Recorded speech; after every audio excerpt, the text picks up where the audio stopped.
Chapter 9. The strangest house anyone ever lived in. It was the sweetest, most mysterious-looking place anyone could imagine. The high walls which shut it were covered with leafless stems of climbing roses, which were so thick that they were matted together. Mary Lennox knew that they were roses because she had seen a great many roses in India. All the ground was covered with grass of a wintry brown, and out of it grew clumps of bushes, which were surely rose bushes if they were alive. There were numbers of standard roses, which had so spread their branches that they were like little trees. There were other trees in the garden, and one of the things which made the place look strangest and loveliest was that the climbing roses had run all over them and swung down long tendrils which made light swaying curtains. And here and there they had caught at each other or at a far-reaching branch, and had crept from one tree to another and made lovely bridges of themselves. There were neither leaves nor roses on them now, and Mary did not know whether they were dead or alive. But their thin grey or brown branches and sprays looked like a sort of hazy mantle spreading over everything, walls and trees, and even brown grass, where they had fallen from their fastenings and run along the ground. It was this hazy tangle from tree to tree which made it all look so mysterious.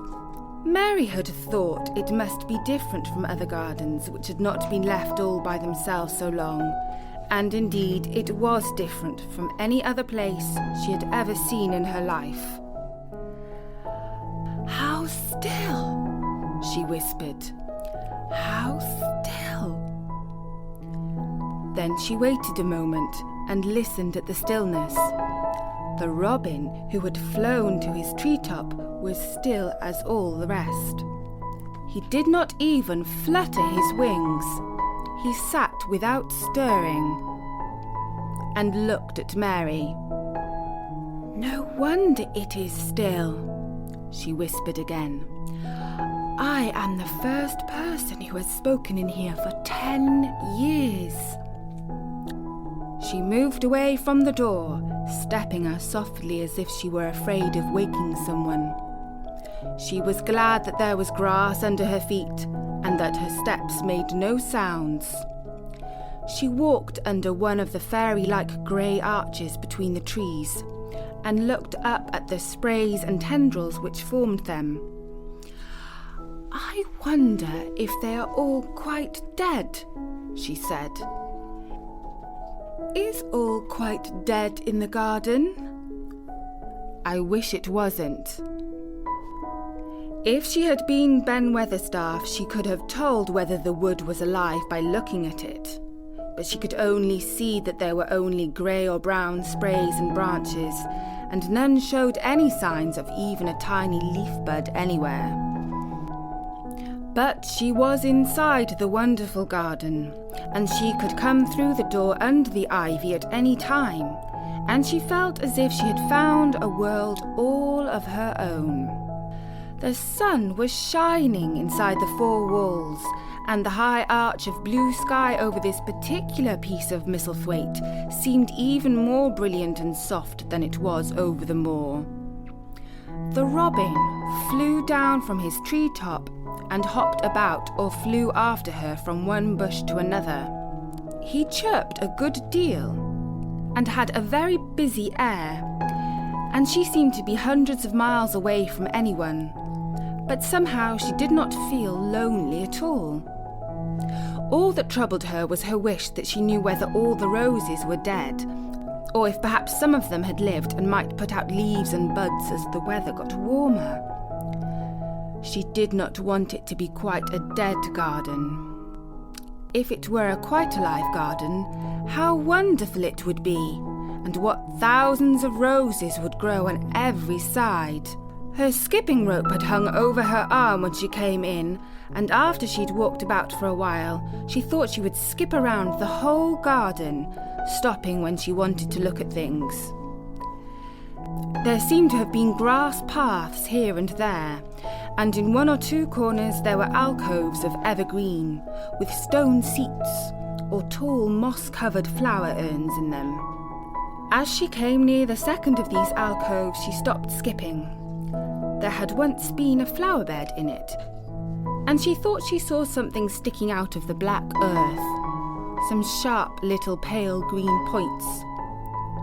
She remembered what Ben Weatherstaff had said, and she knelt down to look at them. Yes, they are tiny growing things, and they might be crocuses or snowdrops or daffodils, she whispered.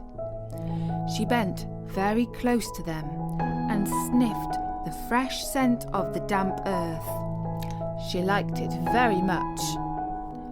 Perhaps there are some other ones coming up in other places, she said. I will go all over the garden and look.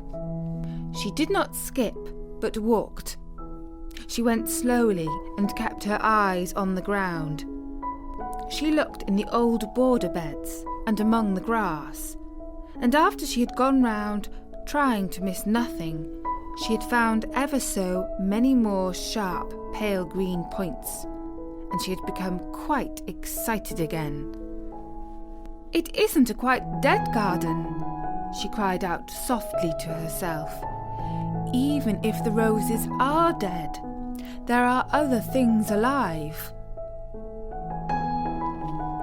She did not know anything about gardening, but the grass seemed so thick in some of the places that they did not seem to have room enough to grow.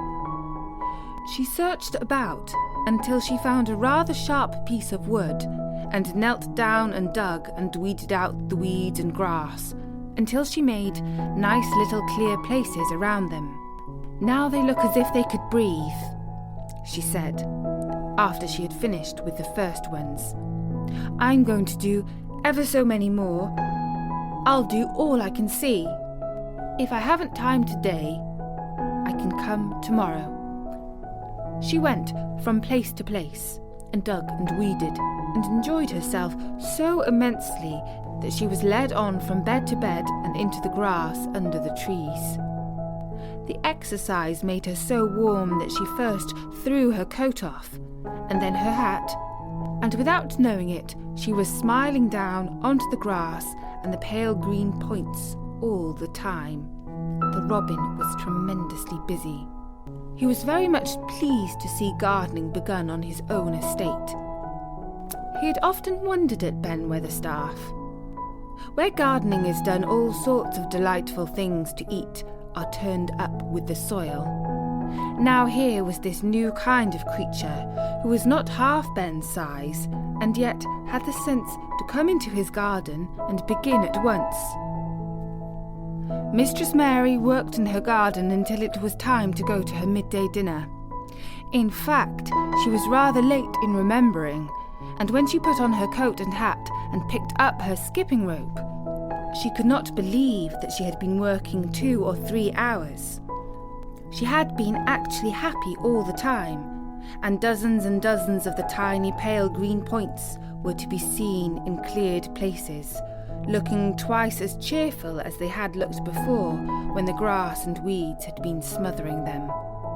I shall come back this afternoon, she said, looking all around her at her new kingdom, and speaking to the trees and the rose bushes as if they heard her. Then she ran lightly across the grass, pushed open the slow old door, and slipped through it under the ivy. She had such red cheeks and such bright eyes, and ate such a dinner that Martha was delighted. "Oh, 2 pieces of meat and 2 helps of rice pudding," she said. Mother'll be pleased when I tell her what the skipping rope's done for thee." In the course of her digging with her pointed stick, Mistress Mary had found herself digging up a sort of white root, rather like an onion.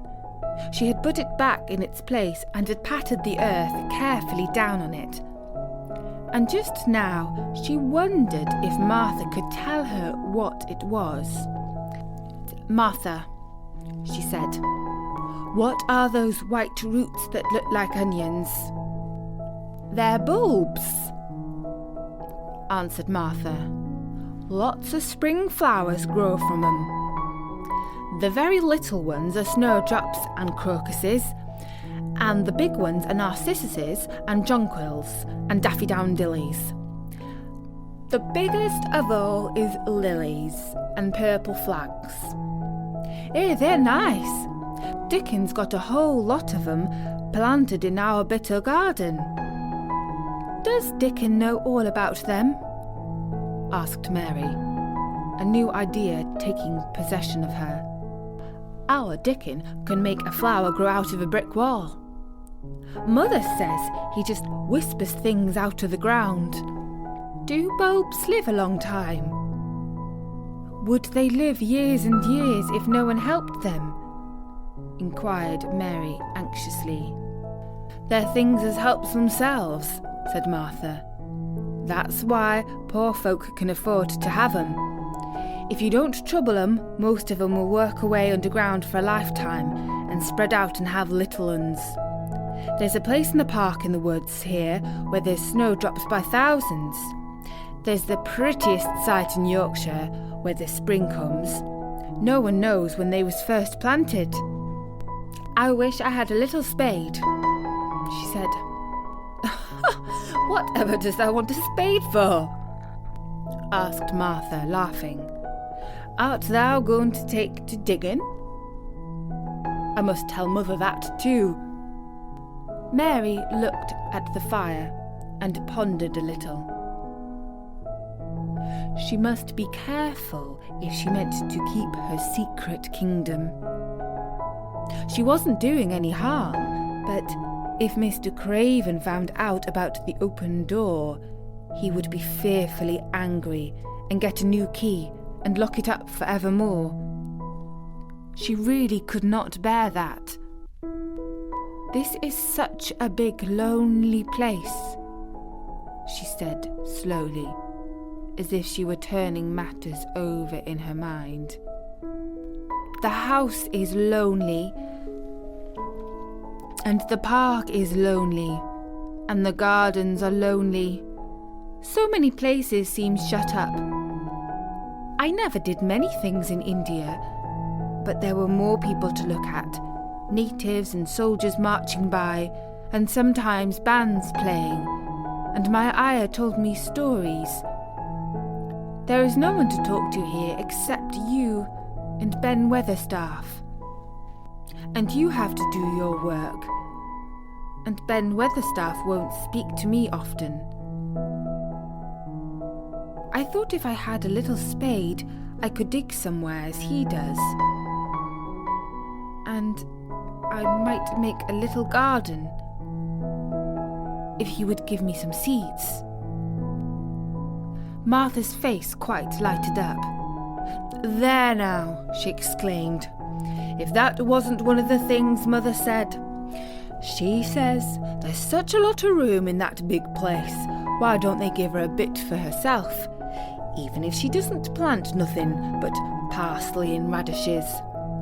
She'd dig and rake away and be right down happy with it." Them was the very words she said. "Were they?" said Mary. "How many things she knows, doesn't she?" Said Martha. "A woman as brings up 12 children learns something beside her ABC. Children's as good as arithmetic to set you finding out things." "How much would a spade cost? A little one?" Mary asked. "Well," was Martha's reflective answer, "at Thwaite village there's a shop or so, and I saw little garden sets with a spade and a rake and a fork all tied together for 2 shillings. And they were stout enough to work with too." "I've got more than that in my purse," said Mary. "Mrs. Morrison gave me 5 shillings, and Mrs. Medlock gave me some money from Mr. Craven." "Did he remember thee that much?" exclaimed Martha. "Mrs. Medlock said I was to have 1 shilling a week to spend. She gives me one every Saturday. I didn't know what to spend it on." "My word, that's riches," said Martha. "Thou can buy anything in the world thou wants." The rent in our cottage is only 1 3/10, and it's like pulling eye teeth to get it. Now, I've just thought of something," putting her hands on her hips. "What?" said Mary eagerly. "In the shop at Thwaite, they sell packages of flower seeds for a penny each, and our Dickon, he knows which is the prettiest ones and how to make 'em grow. He walks over to Thwaite many a day just for the fun of it. Does thou know how to print letters?" suddenly. "I know how to write," Mary answered. Martha shook her head. "Our Dickon can only read printing. If thou could print, we would write a letter to him and ask him to go and buy the garden tools and the seeds at the same time." "Oh, you're a good girl," Mary cried. "You are, really. I didn't know you were so nice. I know I can print letters if I try. Let's ask Mrs. Medlock for a pen and ink and some paper." "I've got some of my own," said Martha. "I bought 'em so I could print a bit of a letter to Mother of a Sunday. I'll go and get it." She ran out of the room, and Mary stood by the fire and twisted her thin little hands together with sheer pleasure. "If I have a spade," she whispered, "I can make the earth nice and soft and dig up weeds. If I have seeds and can make flowers grow, the garden won't be dead at all. It will come alive." She did not go out again that afternoon because when Martha returned with her pen and ink and paper, she was obliged to clear the table and carry the plates and dishes downstairs. And when she got into the kitchen, Mrs. Medlock was there and told her to do something. So Mary waited for what seemed to her a long time before she came back. Then it was a serious piece of work to write to Dickon. Mary had been taught very little because her governess had disliked her too much to stay with her. She could not spell particularly well, but she found that she could print letters when she tried. This was the letter Martha dictated to her. "My dear Dickon, this comes hoping to find you well, as it leaves me at present. Miss Mary has plenty of money, and will you go to Thwaite and buy her some flower seeds and a set of garden tools to make a flower bed? Pick the prettiest ones and easy to grow, because she has never done it before and lived in India, which is different. Give my love to Mother and every one of you. Miss Mary is going to tell me a lot more, so that on my next day out you can hear about elephants and camels and gentlemen going hunting lions and tigers. Your loving sister, Martha Phoebe Sowerby." "We'll put the money in the envelope, and I'll get the butcher boy to take it in his cart. He's a great friend of Dickon's," said Martha. "How shall I get the things when Dickon buys them?" "He'll bring them to you himself. He'll like to walk over this way." "Oh!" exclaimed Mary. "Then I shall see him. I never thought I should see Dickon." "Does thou want to see him?" asked Martha suddenly. For Mary had looked so pleased. "Yes, I do. I never saw a boy foxes and crows loved. I want to see him very much." Martha gave a little start, as if she remembered something. "Now, to think," she broke out, "to think of me forgetting that there. And I thought I was going to tell you first thing this morning. I asked Mother, and she said she'd ask Mrs. Medlock her own self." "Do you mean—" Mary began. "Ask her if you might be driven over to our cottage some day and have a bit of Mother's hot oat cake and butter and a glass of milk." It seemed as if all the interesting things were happening in one day. To think of going over the moor in the daylight and when the sky was blue. To think of going into the cottage which held 12 children. Does she think Mrs. Medlock will let me go? She asked, quite anxiously. Aye, she thinks she would. She knows what a tidy woman Mother is, and how clean she keeps the cottage.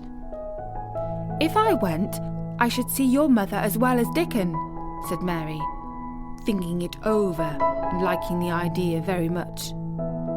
She doesn't seem to be like the mothers in India. Her work in the garden and the excitement of the afternoon ended by making her feel quiet and thoughtful.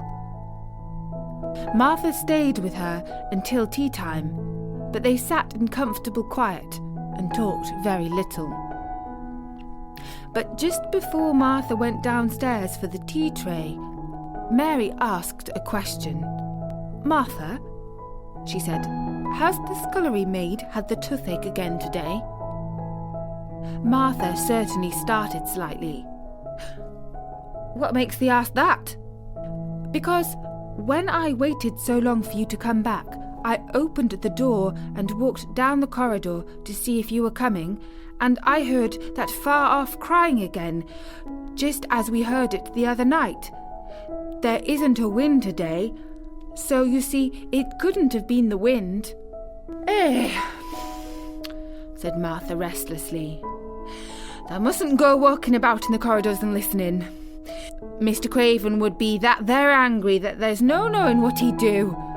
I wasn't listening, said Mary.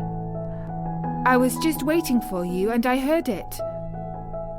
That's 3 times. My word! There's Mrs. Medlock's bell, said Martha, and she almost ran out of the room. It's the strangest house anyone ever lived in, said Mary drowsily, as she dropped her head on the cushioned seat of the armchair near her. Fresh air and digging and skipping rope had made her feel so comfortably tired that she fell asleep. Chapter 10. Dickon. The sun shone down for nearly a week on the secret garden. The secret garden was what Mary called it when she was thinking of it. She liked the name, and she liked still more the feeling that when its beautiful old walls shut her in, no one knew where she was. It seemed almost like being shut out of the world in some fairy place. The few books she had read and liked had been fairy tale stories, and she had read of secret gardens in some of the stories. Sometimes people went to sleep in them for 100 years, which she thought must be rather stupid. She had no intention of going to sleep, and in fact, she was becoming wider awake every day which passed at Misselthwaite. She was beginning to like to be out of doors, and she no longer hated the wind, but enjoyed it. The bulbs in the secret garden must have been much astonished. Such nice, clearer places were made around them that they had all the breathing space they wanted. And really, if Mistress Mary had known it, they began to cheer up under the dark earth and work tremendously. The sun could get at them and warm them, and when the rain came down, it could reach them at once. So they began to feel very much alive. Mary was an odd, determined little person, and now she had something interesting to be determined about. She was very much absorbed indeed. She worked and dug and pulled up weeds steadily, only becoming more pleased with her work every hour instead of tiring of it. It seemed to her like a fascinating sort of play. She found many more of the sprouting pale green points than she had ever hoped to find. They seemed to be starting up everywhere, and each day she was sure she found tiny new ones. Some so tiny that they barely peeped above the earth. There were so many that she remembered what Martha had said about the snowdrops and the thousands, and about bulbs spreading and making new ones.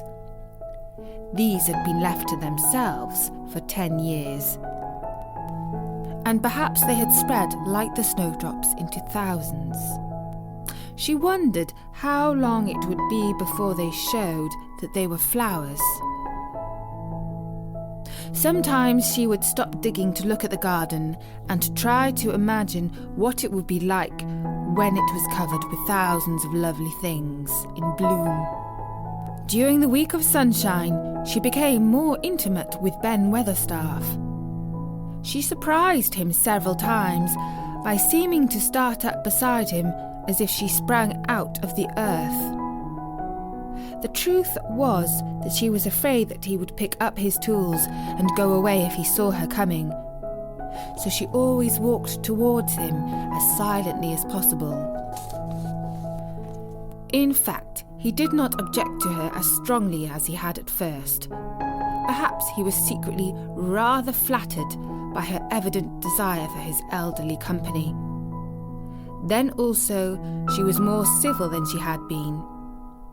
He did not know that when she first saw him, she spoke to him as she would have spoken to a native, and had not known that a cross, sturdy old Yorkshire man was not accustomed to salam to his masters and be merely commanded by them to do things. "Thou art like the robin," he said to her one morning when he lifted his head and saw her standing by him. "I never knows when I shall see thee or which side thou'll come from." "He's friends with me now," said Mary. "That's like him," snapped Ben Weatherstaff, "making up to the woman folk just for vanity and flightiness. There's nothing he wouldn't do for the sake of showing off and flirting his tail feathers. He's as full of pride as an egg's full of meat." He very seldom talked much, and sometimes did not even answer Mary's questions except by a grunt. But this morning he said more than usual.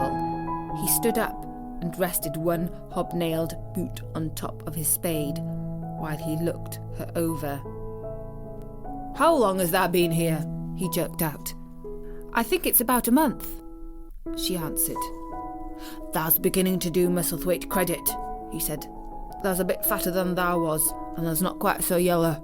Thou looked like a young plucked crow when thou first came into this garden." Thinks I to myself, I never set eyes on an uglier, sour-faced young un. Mary was not vain, as she had never thought much of her looks. She was not greatly disturbed. "I know I'm fatter," she said. "My stockings are getting tighter. They used to make wrinkles. There's the robin." Ben Weatherstaff. There indeed was the robin, and she thought he looked nicer than ever.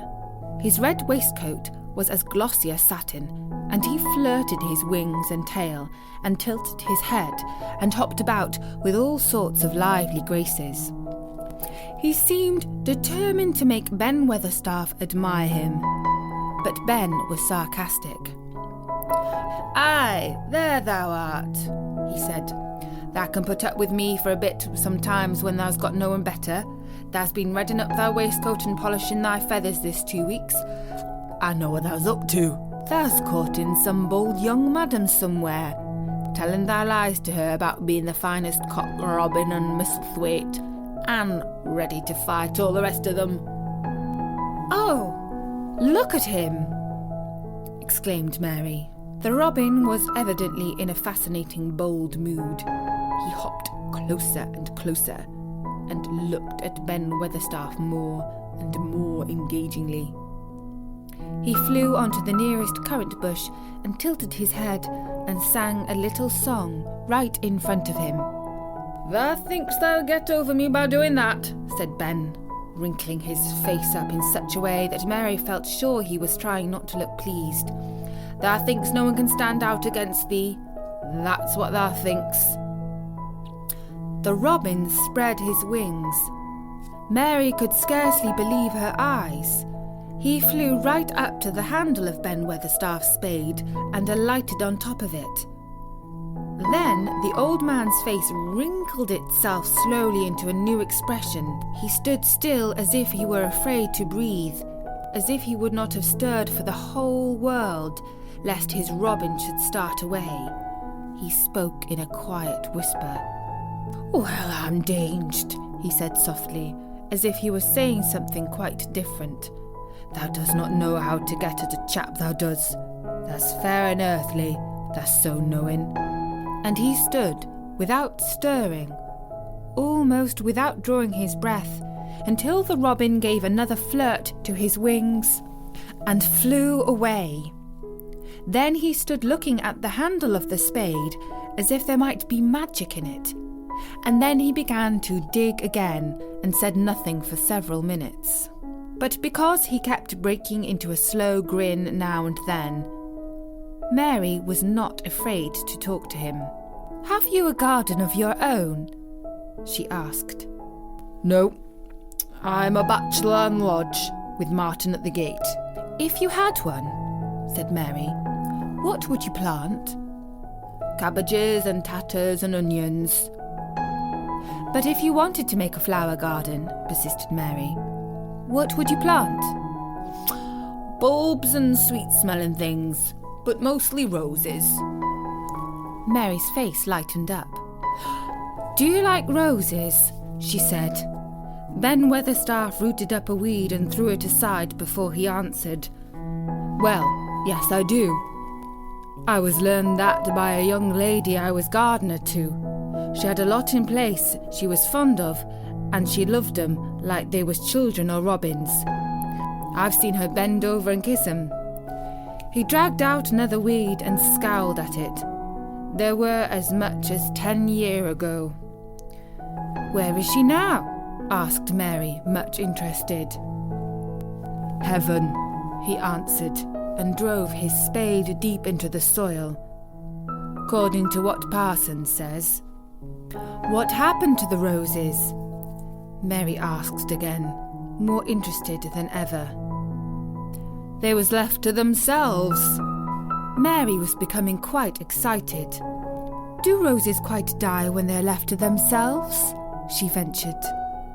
"Well, I got to like 'em, and I liked her, and she liked 'em," Ben Weatherstaff admitted reluctantly.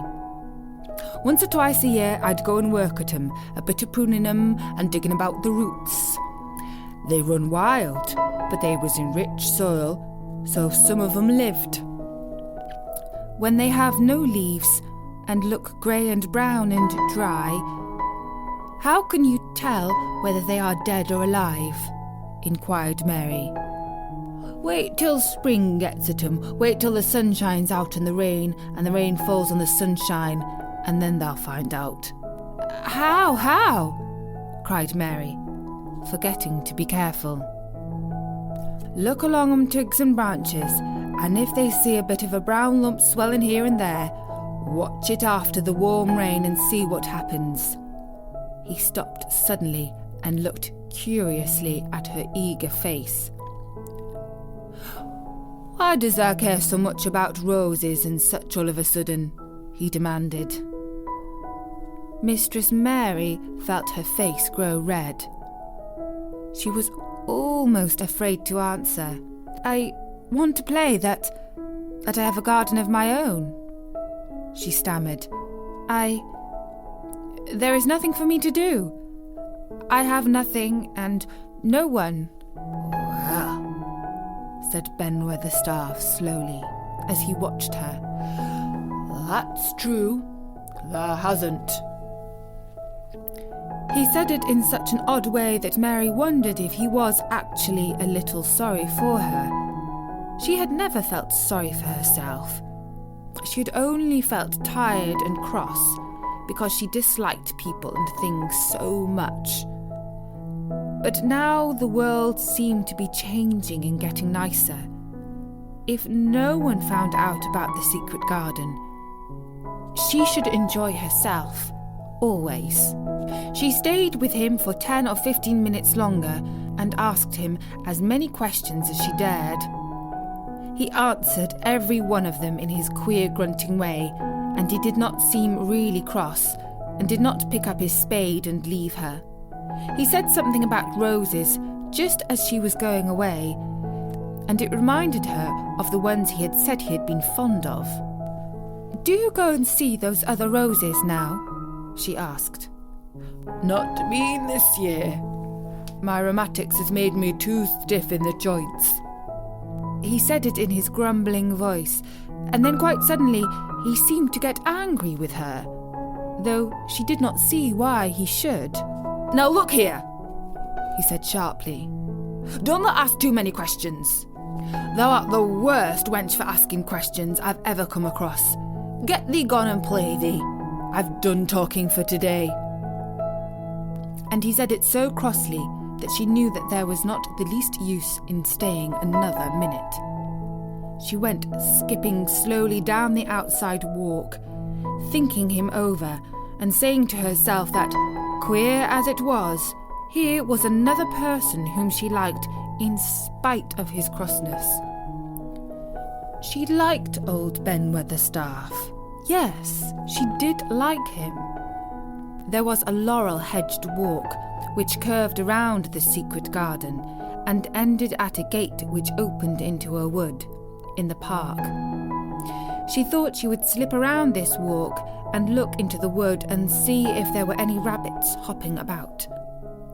She enjoyed the skipping very much, and when she reached the little gate, she opened it and went through because she heard a low, peculiar whistling sound and wanted to find out what it was. It was a very strange thing indeed. She quite caught her breath as she stopped to look at it. A boy was sitting under a tree, with his back against it, playing on a rough wooden pipe. He was a funny-looking boy, about 12. He looked very clean, and his nose turned up, and his cheeks were as red as poppies. And never had Mistress Mary seen such round and such blue eyes in any boy's face. And on the trunk of the tree he leaned against, a brown squirrel was clinging and watching him. And from behind a bush nearby, a cock pheasant was delicately stretching his neck to peep out. And quite near him were 2 rabbits, sitting up and sniffing with tremulous noses. And actually it appeared as if they were all drawing near to watch him and listen to the strange, low little call his pipe seemed to make. When he saw Mary, he held up his hand and spoke to her in a voice almost as low as and rather like his piping. "Don't thou move," he said. "It'll fright 'em."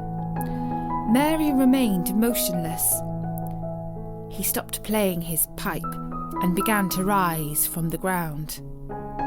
He moved so slowly that it scarcely seemed as though he were moving at all. But at last he stood on his feet, and then the squirrel scampered back into the branches of his tree. The pheasant withdrew his head, and the rabbits dropped on all fours and began to hop away, though not at all as if they were frightened. "I'm Dickon," the boy said.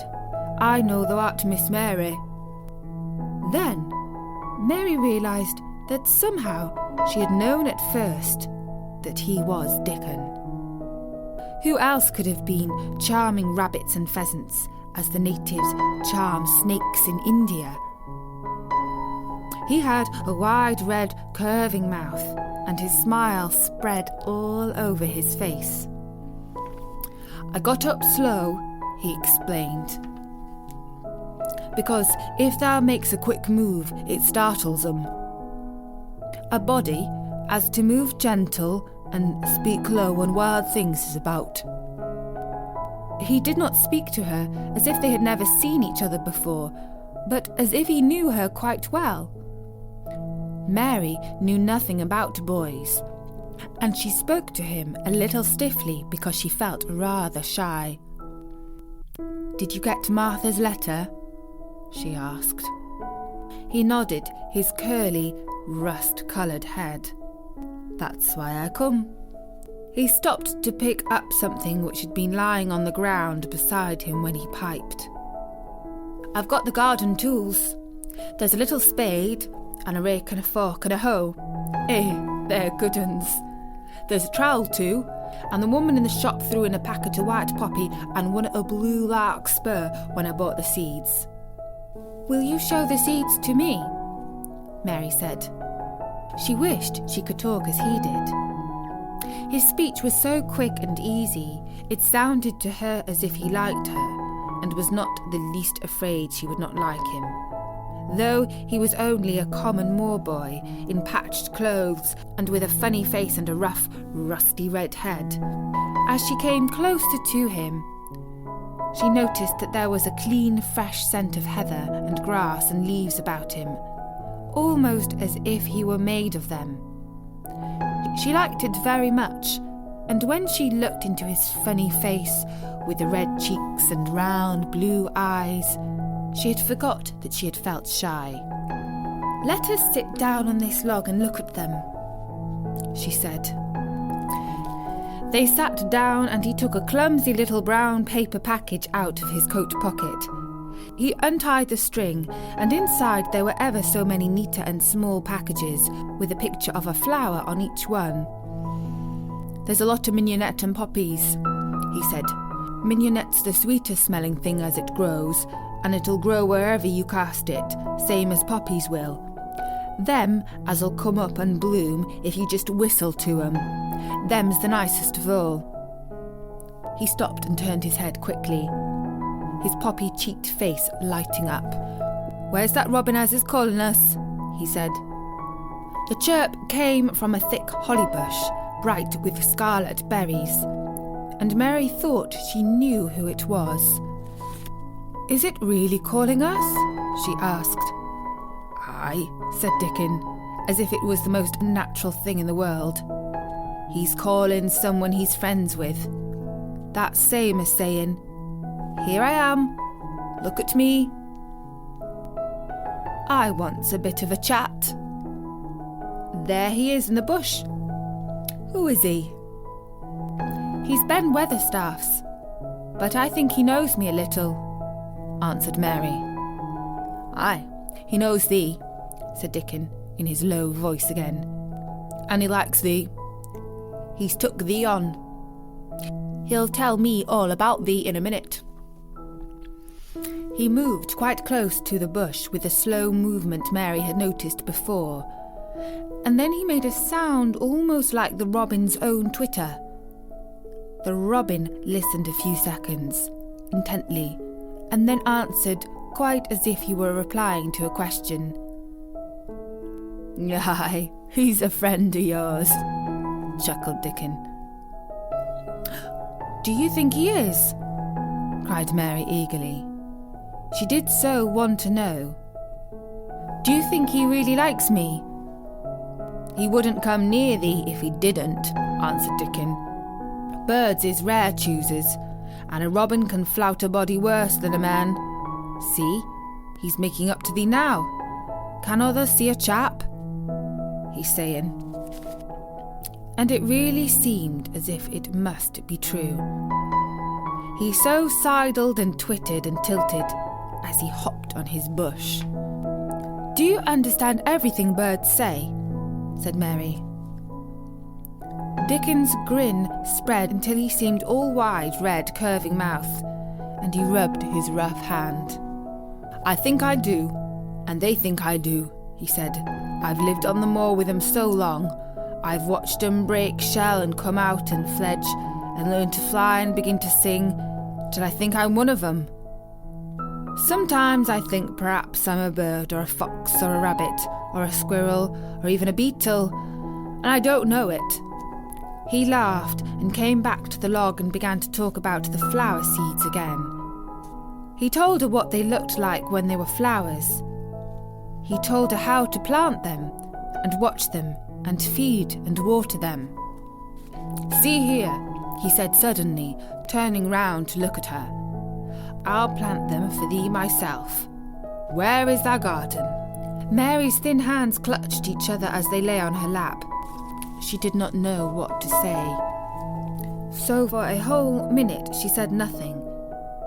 She had never thought of this. She felt miserable, and she felt as if she went red and then pale. "Thou's got a bit of the garden, hasn't thou?" Dickon said. It was true, she had turned red and then pale. Dickon saw her do it.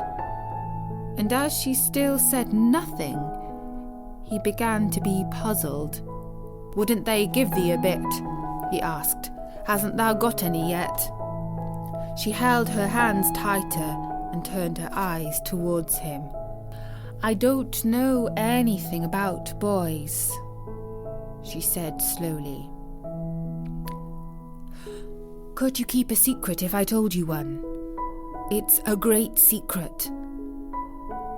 I don't know what I should do if anyone found out. I believe I should die." She said the last sentence quite fiercely. Dickon looked more puzzled than ever and even rubbed his hand over his rough head again. But he answered quite good-humouredly. "I'm keeping secrets all the time," he said. "If I couldn't keep secrets from the other lads, secrets about foxes, cubs and birds' nests and wild things' holes, there'd be naught safe on the moor. I can keep secrets." Mistress Mary did not mean to put out her hand and clutch his sleeve, but she did it. "I've stolen a garden," she said very fast. "It isn't mine. It isn't anybody's. Nobody wants it. Nobody cares for it. Nobody ever goes into it. Perhaps everything is dead in it already. I don't know." She began to feel hot and as contrary as she had ever felt in her whole life. "I don't care. I don't care. Nobody has any right to take it from me when I care about it and they don't. They're letting it die, all shut in by itself." She ended passionately, and she threw her arms over her face and burst out crying, poor little Mistress Mary. Dickon's curious blue eyes grew rounder and rounder. "Eh," he said, drawing his exclamation out slowly, and the way he did it meant both wonder and sympathy. "I've nothing to do," said Mary. "Nothing belongs to me. I found it myself, and I got into it myself. I was only just like the robin, and they wouldn't take it from the robin." "Where is it?" asked Dickon in a dropped voice. Mistress Mary got up from the log at once. She knew she felt contrary again, and obstinate, and she did not care at all. She was imperious and Indian, and at the same time hot and sorrowful. "Come with me and I'll show you," she said. She led him around the laurel path and to the walk where the ivy grew so thickly. Dickon followed her with a queer, almost pitying look in his face. He felt as if he were being led to look at some strange bird's nest and must move softly. When she stepped to the wall and lifted the hanging ivy, he started. There was a door, and Mary pushed it slowly open, and they passed in together. And then Mary stood and waved her hand round defiantly. "It's this," she said. "It's a secret garden, and I'm the only one in the world who wants it to be alive." Dickon looked round and round about it, and round again. "Hey," he almost whispered. "It is a queer, pretty place. It's like as if a body was in a dream." Chapter 11. The Nest of Missel Thrush. For 2 or 3 minutes he stood looking around him while Mary watched him, and then he began to walk about softly, even more lightly than Mary had walked the first time she had found herself inside the 4 walls. His eyes seemed to be taking in everything. The grey trees with the grey creepers climbing over them and hanging from their branches, the tangle on the walls and among the grass, the evergreen alcoves with the stone seats and tall flower urns standing in them. "I never thought I'd see this place," he said at last, in a whisper. "Did you know about it?" asked Mary. She had spoken aloud, and he had made a sign to her. "We must talk low," he said, "or someone'll hear us and wonder what's to do in here." "Oh, I forgot," said Mary, feeling frightened and putting her hand quickly against her mouth. "Did you know about the garden?" she asked again when she had recovered herself. Dickon nodded. "Martha told me there was no one ever went inside," he answered. "Us used to wonder what it was like." He stopped and looked around at the lovely grey tangle about him, and his round eyes looked queerly happy. The nests as'll be here come springtime," he said. "It'd be the safest nesting place in England. No one never coming near, and tangles of trees and roses to build in. I wonder all the birds on the moor don't build here." Mistress Mary put her hand on his arm again without knowing it. "Will there be roses?" she whispered. "Can you tell? I thought perhaps they were all dead." No, not them. Not all of them," he answered. "Look here." He stepped over to the nearest tree, an old one with grey lichen all over its bark, but upholding a curtain of tangled sprays and branches. He took a thick knife out of his pocket and opened one of its blades.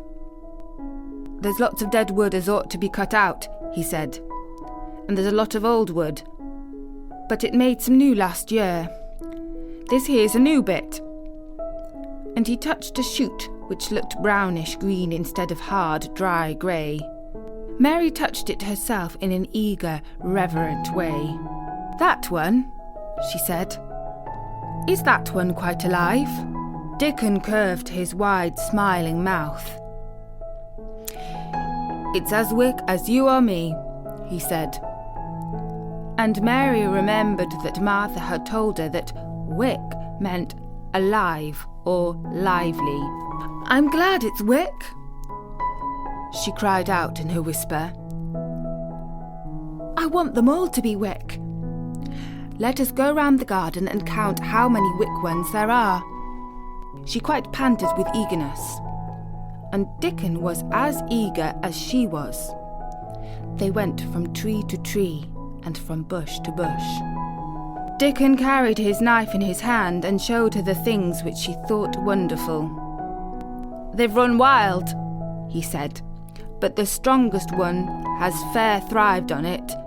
The delicatest one has died out, but the others has growed and spread till there's a wonder. See here!" And he pulled down a thick grey dry-looking branch. "A body might think this was dead wood, but I don't believe it is. Down to the root. I'll cut it low down and see." He knelt and with his knife cut the lifeless-looking branch through, not far above the earth. "There," he said exultantly. "I told thee so. There's green in that wood yet. Look at it." Mary was down on her knees before he spoke, gazing with all her might. "When it looks a bit greenish and juicy like that, it's wick," he explained. "When the inside is dry and breaks easy like this here piece I've cut off, it's done for. There's a big root here as all this live wood sprung out of, and if the old wood's cut off and it's dug around and took care of, there'll be—" He stopped and lifted his face to look up at the climbing and hanging sprays above him. "There'll be a fountain of roses here this summer." They went from bush to bush and from tree to tree. He was very strong and clever with his knife, and knew how to cut the dry and dead wood away, and could tell when an unpromising bough or twig had still green life in it.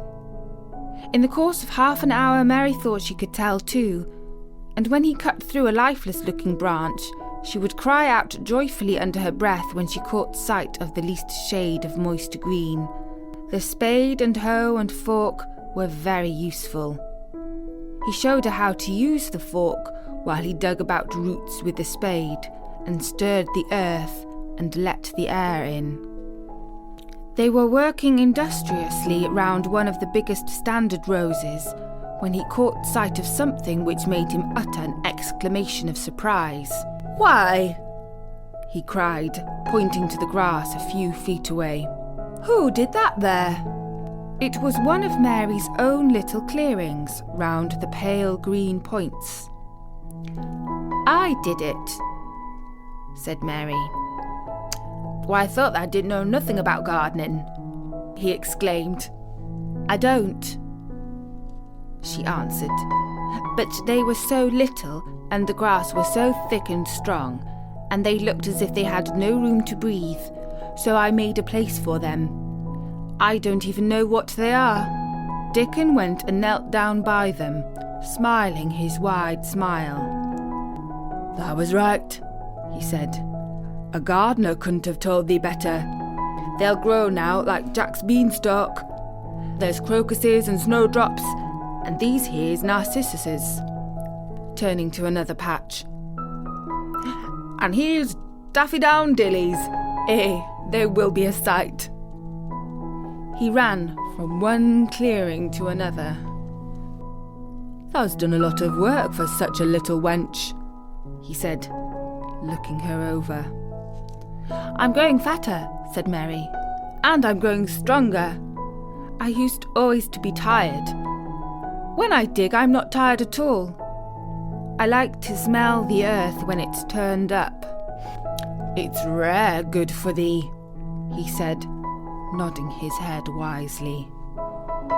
"There's naught as nice as the smell of good clean earth, except the smell of fresh growing things when the rain falls on 'em. I get out on the moor many a day when it's raining, and I lie under a bush and listen to the soft swish of drops of the heather, and I just sniff and sniff. My nose end fair quivers like a rabbit's, Mother says." "Do you never catch cold?" inquired Mary, gazing at him wonderingly. She had never seen such a funny boy, or such a nice one. "Not me," he said, grinning. "I never catched cold since I was born. I wasn't brought up nesh enough. I've chased about the moor in all weathers, same as the rabbit does. Mother says I've sniffed up too much fresh air for 12 year to ever get to sniffing with cold. I'm as tough as a white thorn knobstick." He was working all the time he was talking, and Mary was following him and helping him with her fork or the trowel. "There's a lot of work to do here," he said once, looking about quite exultantly. "Will you come again and help me do it?" Mary begged. "I'm sure I can help too. I can dig and pull up weeds and do whatever you tell me." "Oh, do come, Dickon. I'll come every day if thou wants me, rain or shine," he answered stoutly. "It's the best fun I ever had in my life, shutting here and waking up a garden."